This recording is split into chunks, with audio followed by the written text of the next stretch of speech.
Assalamualaikum warahmatullahi wabarakatuh. Alhamdulillah wa syukrulillah wassalatu wassalamu ala rasulillah allazi la nabiyya ba'da. Syukur alhamdulillahi rabbil alamin. Kemudian salawat dan salam kepada Rasulullah sallallahu alaihi wasallam. Allahumma salli wa sallim wa barik ala sayyidina Muhammad wa ala ali sayyidina Muhammad. Saudara-saudari yang seiman, yang insyaallah dirahmati Allah Subhanahu wa taala. Pada kesempatan hari ini kita sedikit berbicara tentang upaya menggapai keampunan Allah Subhanahu wa taala. Saudara-saudari sekalian, sungguh kita manusia tidak luput dari dosa dan salah.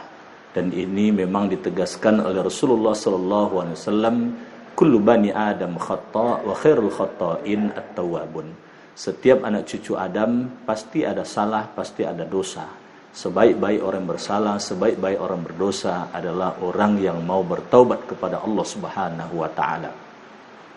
Kenapa manusia disebut sebagai makhluk yang tak luput dari dosa dan salah? Pertama, karena memang tidak ada manusia yang maksum. Kalaupun ada manusia yang maksum, itu hanya Rasulullah SAW. Yang kedua, karena memang manusia akan selalu berhadapan dengan syaitan yang dia akan berupaya untuk menyesatkan manusia. Maka di dalam Al-Quran Allah memang mengabadikan ikrar dari iblis atau syaitan ketika dia telah dicap oleh Allah sebagai makhluk yang sesat. Qala fabima aghwaytani la aqudanna lahum siratal mustaqim summa la atiyannahum min bayni aydihim wa min khalfihim wa an aymanihim wa an syama'ilihim wa la tajidu aktsarahum syakirin. Iblis pun berkata atau berikrar, disebabkan karena engkau telah mencapku sebagai makhluk yang sesat, maka aku akan palingkan mereka dari dirimu ya Allah. Aku akan datangi mereka itu dari depan, dari belakang, dari kanan, dari kiri. Targetnya adalah menjadikan mereka yang sedikit yang bersyukur kepada Allah Subhanahu wa taala. Maka sungguh kita memang dalam keseharian kadangkala tak luput dari dosa dan salah. Oleh sebab itu, ketika kita bersalah, tentu kemudian harus ada upaya untuk menggapai keampunan Allah Subhanahu wa taala. Sebab bagaimana mungkin kita akan berbahagia kalau kemudian dosa tidak kemudian kita mohon ampun pada Allah Subhanahu wa taala.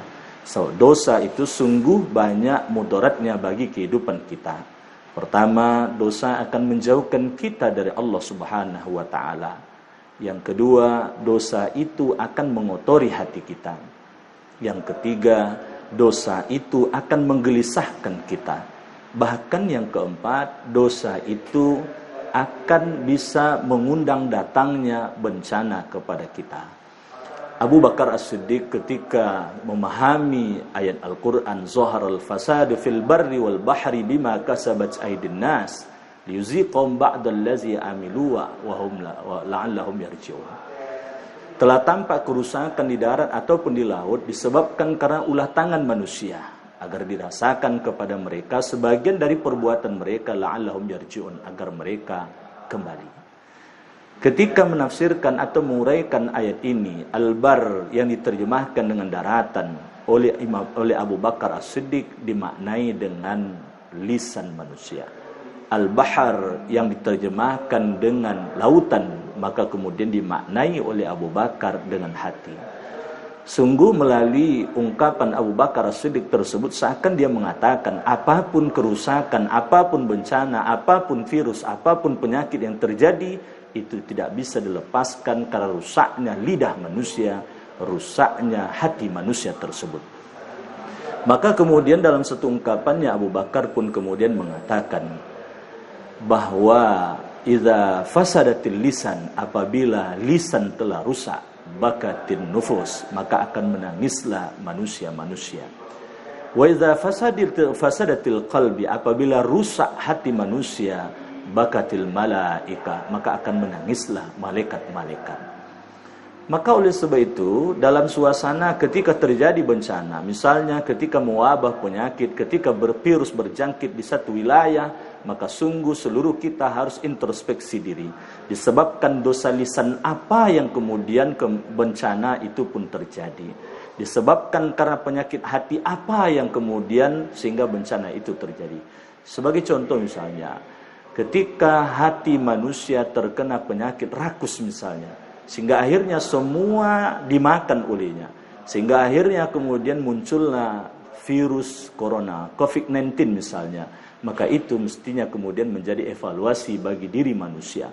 Oleh sebab itu, dalam suasana seperti ini misalnya, tentu kemudian keampunan Allah kita harapkan. Sebab ketika keampunan Allah didapat oleh kita, maka kemudian berbagai kegembiraan, kebahagiaan akan diperoleh oleh manusia itu sendiri. Maka kemudian dalam satu hadis dikatakan oleh Rasulullah SAW, hadis ini diriwayatkan oleh Imam Bukhari dan Imam Muslim.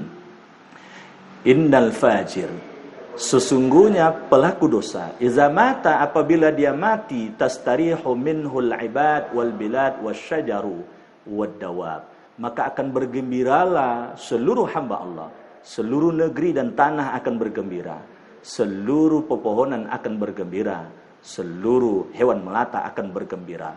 Maka dalam tafsir Ibnu Katsir ketika menguraikan tafsiran dari surat Ar-Rum ayat 41 dikaitkan dengan hadis yang telah disampaikan tadi, maka kemudian dikatakan oleh Ibnu Katsir bahwa kalaulah pelaku dosa sudah bertaubat kepada Allah, atau mereka yang tidak bertaubat lalu dimatikan oleh Allah, kalaulah negeri itu dipimpin pula oleh pemimpin yang adil, maka seluruh bumi ini akan bergembira. Maka akan terjadilah delima yang boleh jadi kecil sekarang akan berubah menjadi besar, yang tidak sekedar mencukupi bagi 1-2 orang saja, tapi bagi kelompok orang yang kemudian kulitnya pun bisa kemudian menaungi atau seakan menjadi payung bagi kelompok orang tersebut.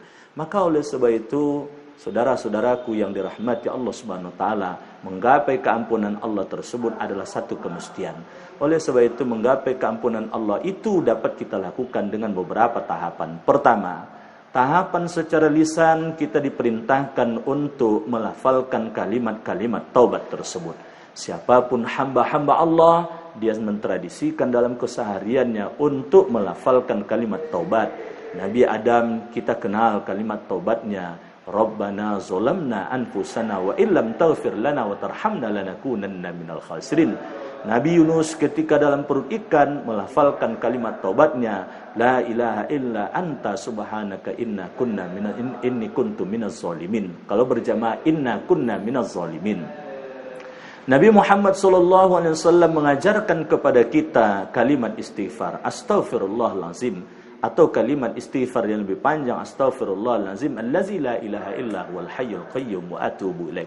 Bahkan Nabi Muhammad juga mengajarkan sayyidul istighfar, Allahumma anta rabbi la ilaha illa anta khalaqtani wa ana abduka wa ana ala ahdika wa wa'dika mastata'tu a'udzubika min syarri ma sana'tu abulaka bi ni'matika alayya wa abulaka bi dzambi faghfirli fa innahu la yaghfiru dzunuba illa anta. Siapa yang membaca di pagi hari kalimat sayyidul istighfar tersebut, andaikan dia meninggal menjelang sore hari, maka dia dijamin masuk surga. Siapa yang membaca di sore hari atau sampai menjelang pagi hari, andaikan kemudian dia meninggal dunia menjelang pagi tersebut, maka surga untuknya. Lalu kemudian yang kedua, selain secara lafal, yang Nabi sendiri dalam riwayat disebutkan 70 kali dia beristighfar, ada yang menyebutkan 100 kali dia beristighfar dalam sehari. Maka kemudian yang paling penting yang kedua adalah adanya penyesalan di dalam hati, sehingga kemudian bertekad untuk tidak mengulangi lagi dosa dan kesalahan tersebut. Lalu kemudian yang ketiga, upaya menggapai keampunan Allah diwujudkan dalam sikap dan perbuatan. Tidak lagi melakukan perbuatan dosa tersebut. Jangankan melakukan perbuatan dosa dan kesalahan tersebut, mendekati perbuatan-perbuatan yang akan menggiring melakukan perbuatan dosa dan kesalahan tersebut, itu pun dihindarkan olehnya. Nah, oleh sebab itu, saudara-saudaraku, karena kita adalah makhluk yang tak luput dari dosa dan salah, sudah semestinya kemudian hari-hari kita harus kemudian memohon ampun dari Allah Subhanahu wa taala. Karena kalau kita hayati, sungguh kita hidup di dunia ini tiada lain tiada bukan adalah untuk menggapai keampunan Allah Subhanahu wa taala. Nabi Adam ketika dia berdosa, dia dikeluarkan dari surga, lalu kemudian dia minta pada Allah agar dikembalikan ke dalam surga. Maka kemudian dipenuhi permintaan tersebut, tetapi kemudian dia harus menebus dirinya dari dosa dan salah tersebut. Maka hakikatnya Nabi Adam dan Siti Hawa ketika ditempatkan di bumi adalah dalam rangka menggapai keampunan Allah agar bisa kembali lagi ke dalam surga. Nah, kalau begitu, kita anak cucu keturunan Nabi Adam dan Siti Hawa, maka tentu menjadi tujuan kehidupan kita, itulah dia menggapai keampunan Allah Subhanahu wa taala. Semoga kita adalah hamba-hamba Allah yang senantiasa menjaga diri agar jangan sampai melakukan dosa dan salah, dan ketika kita melakukan dosa dan salah, maka kita tunjukkan keseriusan kita meminta ampun dari Allah Subhanahu wa taala sehingga dosa kita diampuni oleh Allah. Tiada lagi penghalang untuk kita masuk surga, dan tiada lagi kemudian yang akan mendatangkan petaka ketika kita hidup dalam kehidupan dunia ini. Mudah-mudahan tausiah singkat ini sama-sama menjadi renungan bagi kita bersama. Semoga kita dijaga oleh Allah Subhanahu wa taala dan kita berusaha untuk menjaga agar jangan sampai melakukan dosa dan kesalahan. Subhanakallahumma bihamdika asyhadu an la ilaha illa anta astaghfiruka wa atubu ilaik. Assalamualaikum warahmatullahi wabarakatuh.